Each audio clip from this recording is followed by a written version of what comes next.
내년은 6대 핵심 분야 개혁을 필두로 국민의 삶 속에서 국정 성과가 몸으로 느껴지고 또 이것이 국민 행복으로 이어지는 국가 대도약의 출발점이 되어야 되겠습니다. 국민의 행복과 국가 대도약을 향한 길에 국회와 정부 모두는 동반자입니다.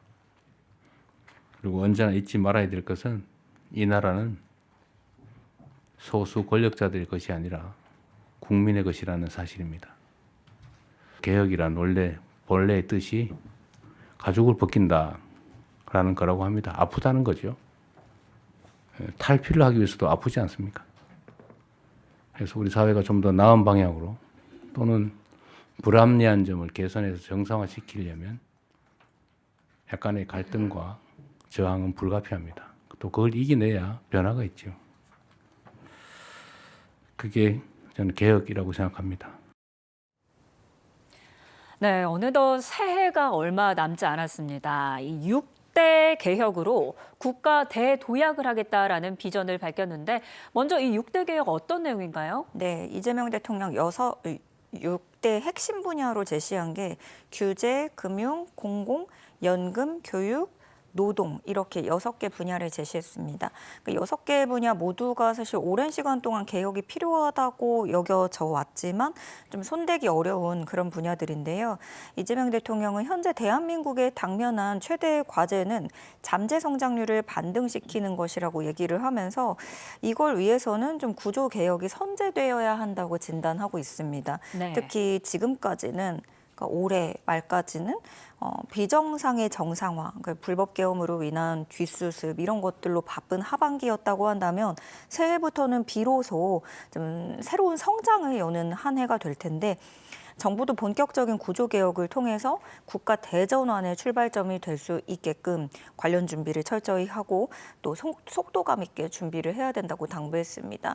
특히 역대 모든 정부들이 사실 뭐 개혁이라는 이름으로 뭔가를 시도를 하거나 목표를 가지기는 했지만 그 규제 개혁 자체를 놓고 목표를 삼다 보니까 뭐 단기적인 성과 중심으로 좀 가게 되는 그런 경향이 있었다는 점이 이 자리에서 지적이 됐고요.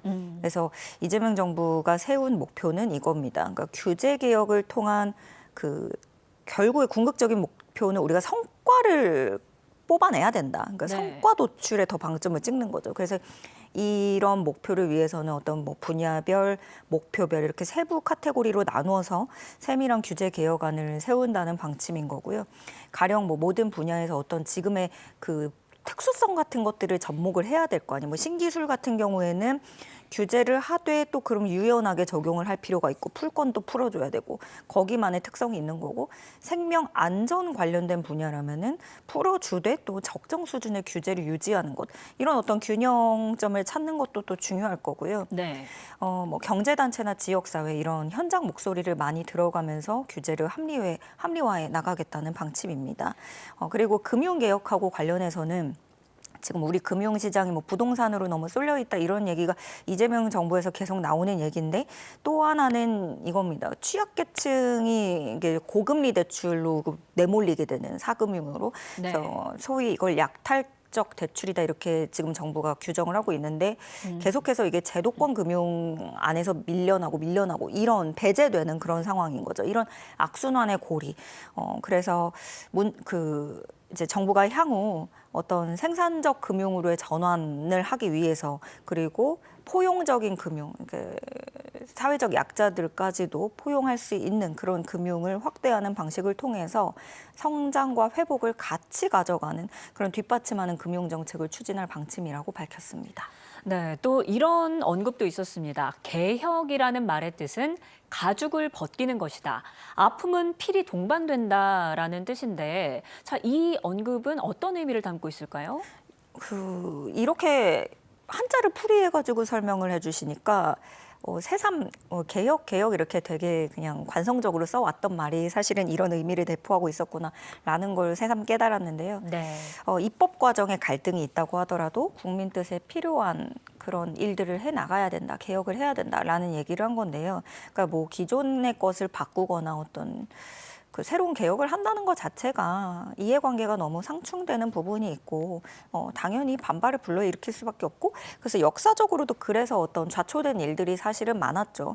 그래서 특히 지금의 정치권을 봤을 때 각종 쟁점 법안들로 인해서 정말 대치가 극렬하게 이루어지고 있는 상황인데 이런 국회 상황을 염두에 둔 발언이라고도 할 수 있겠고요.